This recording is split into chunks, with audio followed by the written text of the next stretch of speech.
প্রশাসককে finally আমাকে বলে আসতে হয়েছে, স্যার বুঝতে পারছি মেয়র হয়ে আপনার চেয়ারে বসতে হবে স্যার, আপনাকে ফেয়ারওয়েল দিতে হবে, এটা বলে এসেছি আমি প্রশাসককে বের হওয়ার সময়। যান্ত্রিকায়ন কেন করছে না?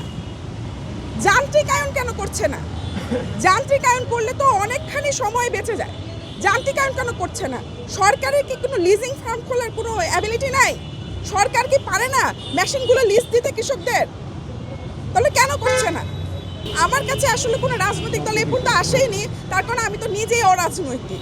আমার কাছে বলাই আছে 3 কোটি ঢাকার মানুষ যে ইচ্ছে আসতে পারে। I am open book.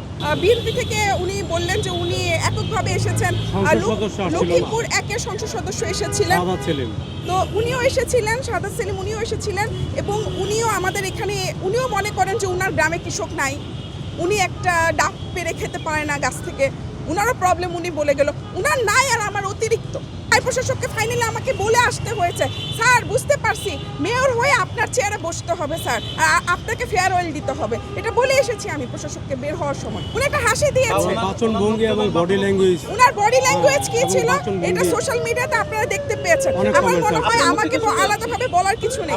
না, এটা তো আসলে আপনারা দেখতে পেয়েছেন তো, এটা তো মানে অদেখা বা গোপন করে রাখা বা হচ্ছে ক্লোজ ডোর কোনো মিটিং ছিল না। হ্যাঁ, ওটা তো কিন্তু ক্লোজ ডোর কোনো মিটিং ছিল না। সো সবাই কিন্তু দেখতে পেয়েছে যে উনি কি বলেছে, আমি কি বলেছি। কিন্তু যে কথাটা এখন আমি লাস্টের বললাম, এটা হয়তো আপনারা কেউ দেখেননি, যে উনাকে বলে আসছি যে স্যার বুঝতে পারছি সমস্যার সমাধান হবে না, আমারই আসতে হবে মেয়র হয়ে আপনার এখানে, আর আপনার এই চেয়ারে বসতে হবে, আর আপনাকে একটা ফেয়ারওয়েল দিতে হবে।